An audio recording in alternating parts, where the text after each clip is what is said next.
Aujourd'hui, les conditions ne sont pas vraiment exceptionnelles. Ça s'est un petit peu calmé, heureusement. Donc nous allons assister au départ de cette épreuve, le 10 km de Pokljuka en Slovénie. Et on est au départ avec Erik Kvalfoss, le Norvégien, celui qui avait remporté la Coupe du Monde en 1989. Depuis, il a beaucoup de problèmes. L'année dernière, il n'a terminé que 32e.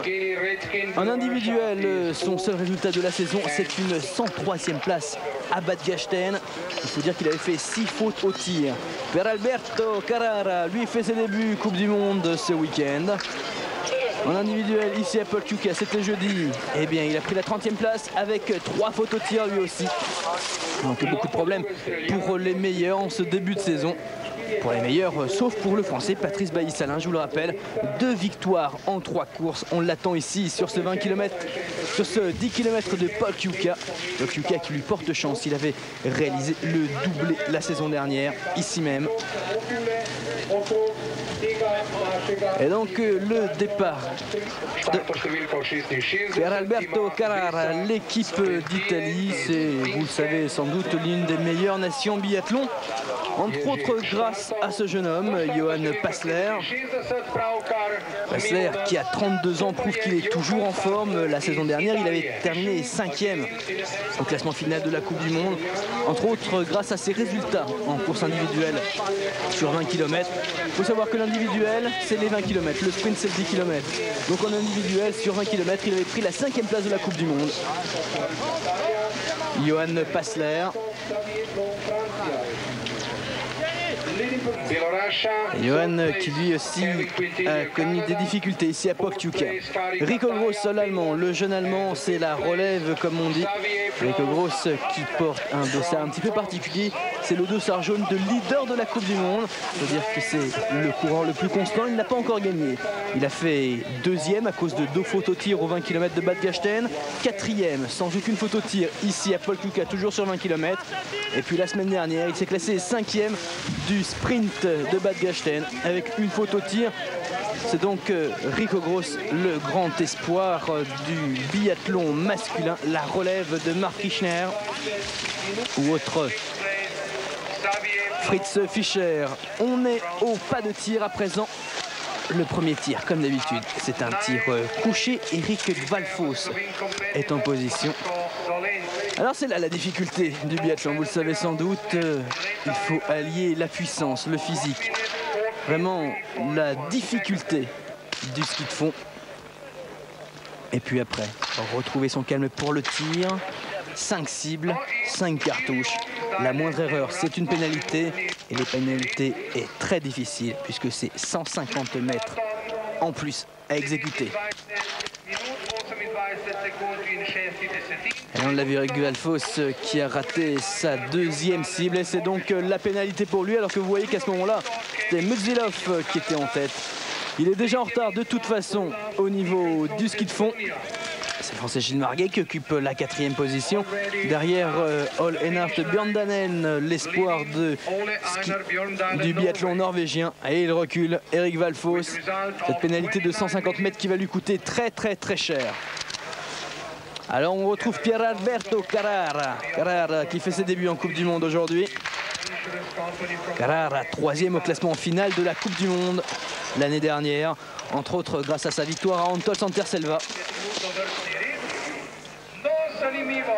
Allez, la violence du ski de fond est oubliée. Retrouver son calme. Et puis là, la pénalité, c'est immédiat. Il n'y a pas de minute enlevée ou quoi que ce soit. Non, c'est un petit peu de ski de fond en plus. Quand on en fait déjà 10. Très difficile. Il va vite, Per Alberto Carrara. Il continue. 3 sur 3, c'est bon. Ah oui.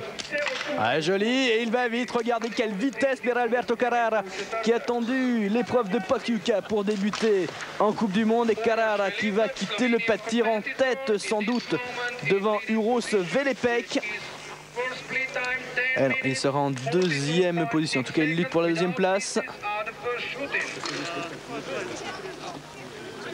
Finalement, Per Alberto est 5e. L'autre Italien, Johan Passler à présent se présente. Johan Passler qui n'a enregistré qu'une seule victoire dans sa carrière. C'était à Osterhof en 1989 sur cette distance de 10 km. Johan Passler qui fait partie de l'équipe d'Italie championne du monde de relais. Le relais qu'on suivra un petit peu plus tard, hein. Cette épreuve si spectaculaire du relais. Johan Passler au tir. Pour l'instant, c'est toujours Velepek qui est en tête.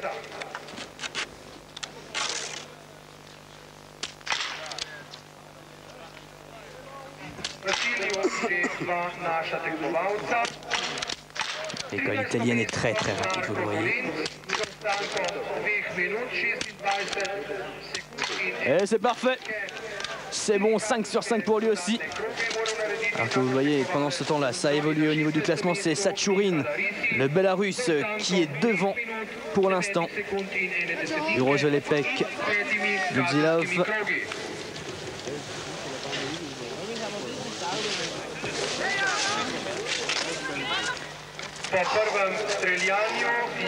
Johan Passler qui s'installe en 5e place pour le moment.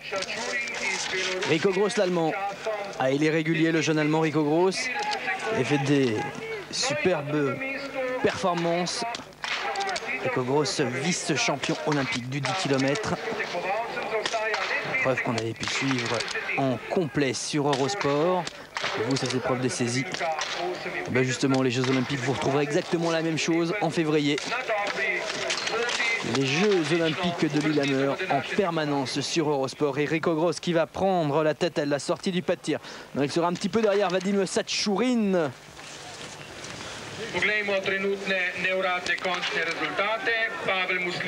Rico Gross qui prend la 2e place pour l'instant. Donc on trouve en tête Satchourine, Vadim. 2e position pour Rico Gross. Et puis 3e, c'est Velepek. Marc Kirchner, le multiple champion du monde du biathlon. Marc Kirchner qui paradoxalement n'a remporté que 4 victoires en Coupe du Monde. Lui se réserve pour les grands rendez-vous. Alors ses titres, il est champion olympique du sprint, vice-champion olympique de l'individuel, c'est-à-dire du 20 km. Il était champion du monde junior en 88 et puis champion du monde en sprint en 90, 91 et 93. Vraiment l'homme des grands rendez-vous. Ivan Masaryk à son tour va partir pour la République tchèque. Masaryk qui a eu un bon début de Coupe du Monde la semaine dernière à Bad Gastein puisqu'il s'est installé en 10e position. C'était sa meilleure place en sprint dans toute sa carrière. Plutôt à l'aise dans les longues distances. Sergei Tchepikov, le russe, lui aussi connaît un début de saison très difficile. Il a du mal à caler son tir, mais c'est un skieur extraordinaire, Tchepikov, quelqu'un qui vient du ski de fond, puisque la semaine dernière, eh bien, lors du 20 km, malgré 6 fautes au tir, il s'est classé 16e. Malgré 6 minutes de pénalité, il était parmi les 20 premiers. Donc à suivre au niveau du ski. Un autre Allemand, c'est Sven Fischer. Ça n'a rien à voir avec Fritz Fischer. Sven Fischer, l'un de ces jeunes champions allemands qui ont débarqué la saison dernière en Coupe du Monde.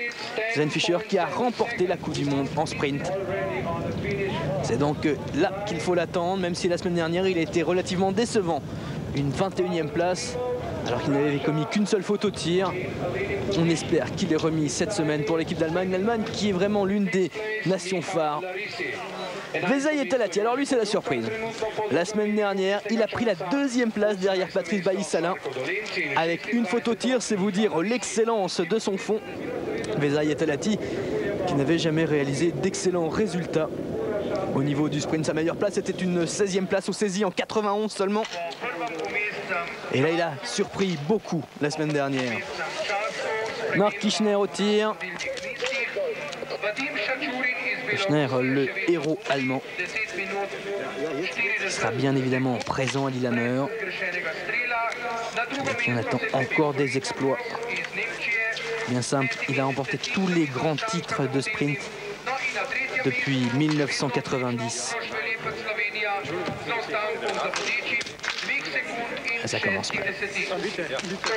Une dernière 12e. Seulement parce qu'il n'a pas commis de photo de tir, ça veut dire qu'il a des problèmes. On a même pensé à le retirer de la Coupe du Monde pour qu'il puisse se ressourcer, Marc Kirchner.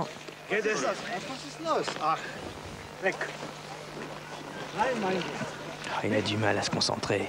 Il est obligé de bouger, ouais, c'est raté. Là, c'était presque joué pour lui. Et là, ça va lui coûter très très cher parce que c'est 2 tours de pénalité alors que Sachourin est toujours en tête.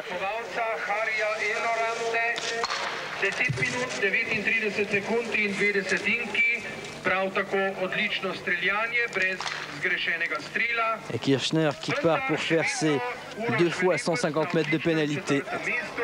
Et vous le voyez, Kirkul, ça va très très très vite en biathlon. Parce qu'on fait des erreurs. Le premier tour est bouclé. Et qu'il ne lutte vraiment pas pour des places d'honneur maintenant. Marc Kirchner qui a déjà perdu sur cette épreuve. On est de retour sur le pas de tir. Et là, c'est un sans faute pour Svan Masaryk de la République tchèque. Svan Masaryk qui va vraiment très très vite. Alors qu'un Finlandais a pris la tête, Eloranta devant Sachourin. 3e position pour Rico Gross. Puis on trouve Velepek, Muzilov et Masaryk qui s'installe en 5e place. Donc le classement Eloranta, Sachourin, Gross, Velepek, Masaryk. Alors on a signalé son nom tout à l'heure, c'est Ole Einar Bjørndalen. Il faut savoir que Erik Valfo est bien l'une des valeurs sûres du ski norvégien comme Tidlum. Bjørndalen, c'est l'avenir sans doute, considéré comme celui qui succédera à cette grande lignée de champions norvégiens. Ole Einar Bjørndalen, champion du monde junior l'année dernière en sprint et en individuel, c'est-à-dire sur 10 et 20 km. Et là, ça avait vraiment été une belle performance. On se rappelle d'avoir vécu ces championnats du monde junior de biathlon sur Eurosport en complet. Einar Bjørndalen qui commet une faute alors qu'il était plutôt bien sur son premier tir. La semaine dernière, il a pris la 53e place avec 2 fautes au tir.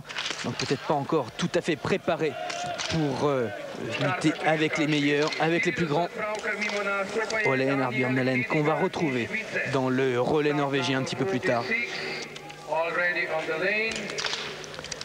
Donc ici, c'est le sprint masculin, le 10 km. Chez les filles, en sprint, eh bien, la distance est 7,5 km, toujours avec 2 tirs.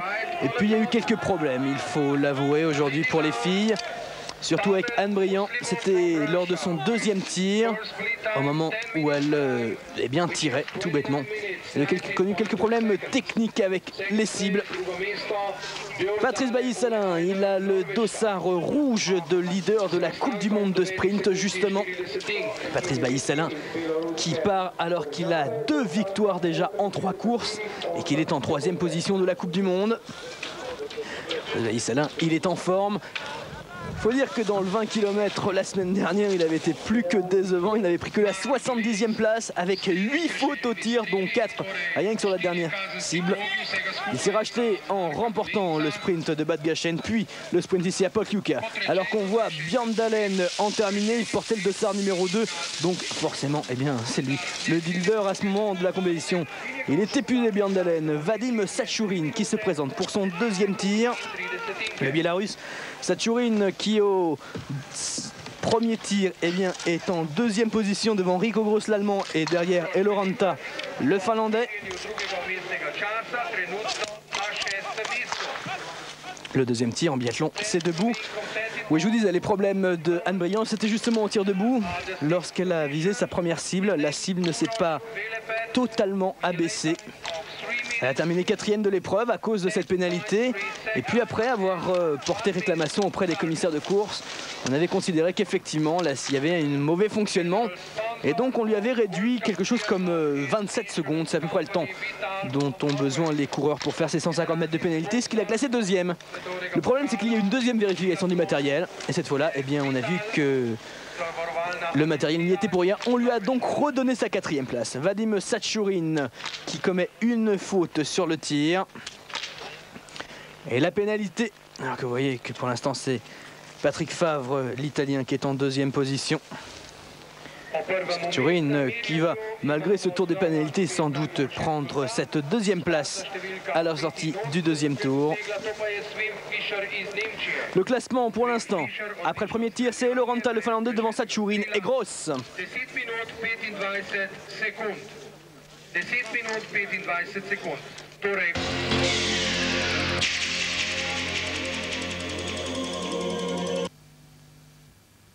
Immer?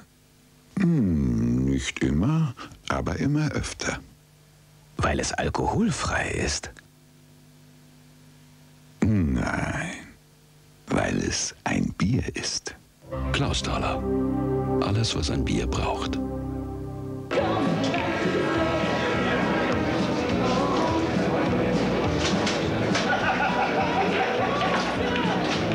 Jim Beam.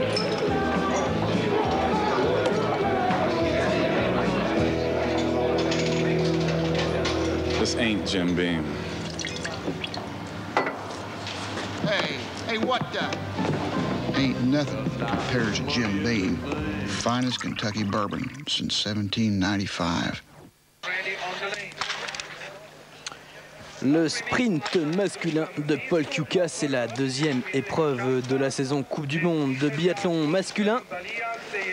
Actuellement, après le premier tir, on trouve toujours Eloranta, le Finlandais, en tête devant Sachurin et Rico Gross, l'Allemand. Un autre Allemand de la même génération d'ailleurs que Rico Gross, c'est Sven Fischer. Sven Fischer qui a fait une bonne première partie. Pour l'instant, il n'a pas de photo tir. Jusque-là, il connaît des débuts Coupe du Monde un petit peu difficiles cette saison.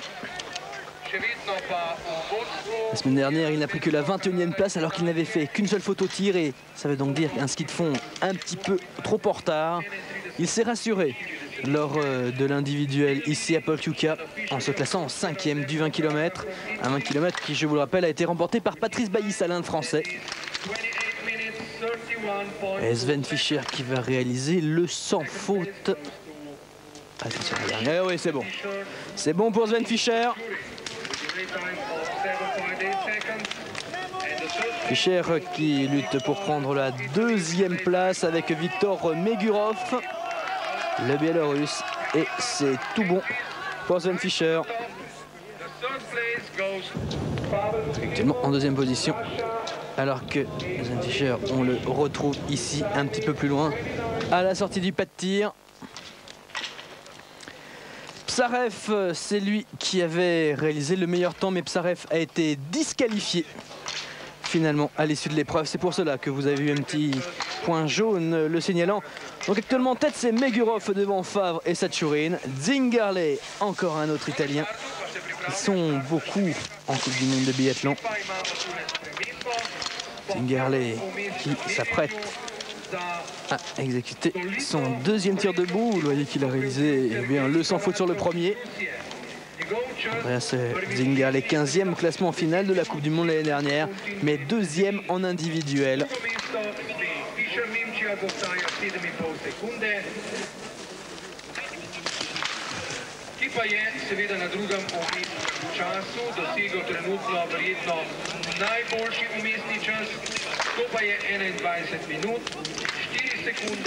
Et maintenant, on va s'intéresser un petit peu à Patrice. Patrice, il est super bien en début de saison. Ah, il a fait de belles performances pour l'instant. Il nous fait exactement le même départ canon que l'année dernière, mais là, il vient de rater une cartouche. Ouh là là là là, ça va mal pour Patrice. La troisième, ça va peut-être un petit peu trop rapide. Eh bien, deux fautes. Bailly-Salin obligé d'effectuer 2 tours de pénalité. Et donc Patrice Bailly-Salin qui dit au revoir à sa 3e victoire de la saison en 4 courses. C'est déjà un sacré exploit. Il n'y a pas de problème là-dessus.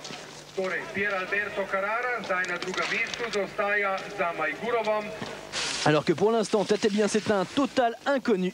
C'est Viktor Megurov qui est en tête pour l'instant, représentant la Biélorussie, qu'on ne connaît absolument pas, qu'on n'avait pas encore découvert sur le circuit, et qui est devant pour l'instant. Et Sven Fischer qui vient de prendre la 2e place.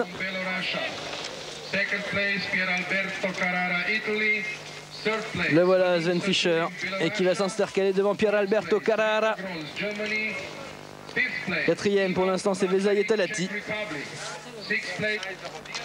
Et donc je vous le disais, Viktor Megurov en Bélarus, qui a fait l'exploit, qui a battu tout le monde, tous les meilleurs. Alexander Popov, lui aussi est Bélarus. Les voici, tous ces nouveaux athlètes des anciens pays soviétiques. Alexander Popov qui vient pour exécuter son deuxième tir. Popov a terminé quatrième la semaine dernière dans cette épreuve du 10 km. Avec une faute au tir. Pour l'instant, eh bien, il est plutôt bien.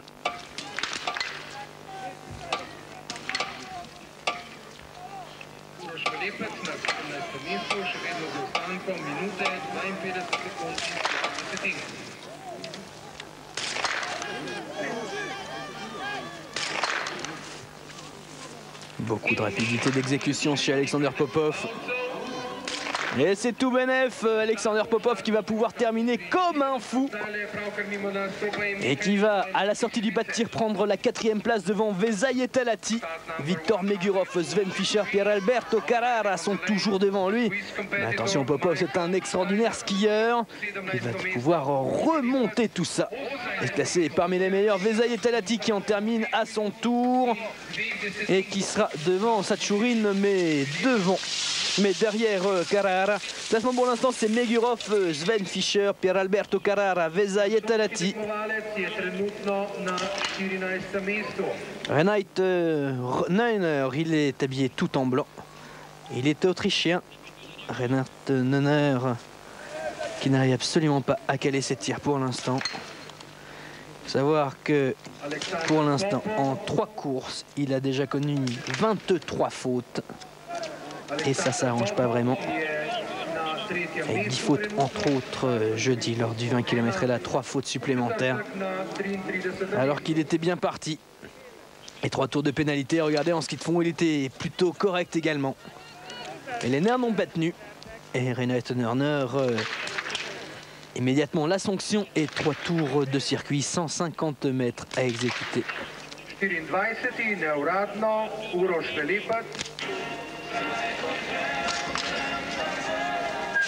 Karpinkin, lui aussi Bélarus. Ils sont beaucoup et ils sont surtout très étonnants. Je vous rappelle toujours que c'est Viktor Megurov, un Bélarus qui est en tête de la compétition devant Sven Fischer l'Allemand. En 3e position, on trouve Pieralberto Carrara, puis Vezaï Talati.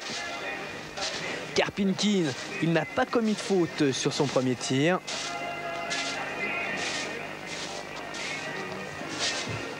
Karpinkin qui a bien du mal, lui, en revanche, en ce début de saison. Seulement 32e la semaine dernière, malgré 2 fautes au tir seulement. Parce qu'il n'est pas vraiment à l'aise au niveau du ski non plus. Et là, ça va bien.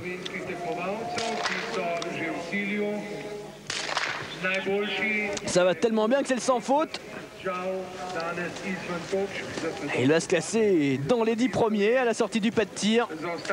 Il va falloir maintenant accélérer devant Vezaï Talati, le Finlandais, si étonnant, qui avait pris la 2e place la semaine dernière. Le meilleur résultat de sa carrière. Et voici le classement final, c'est donc la victoire de Viktor Megurov, le Bélarus, devant l'Allemand Sven Fischer. 3e position pour Alexander Popov, le Bélarus lui aussi. Pieralberto Carrara, l'Italien, 4e, 5e Talati, 6e Karpinkin, 7e Satchourine. Et puis 8e, vous l'avez vu, Frank Luke.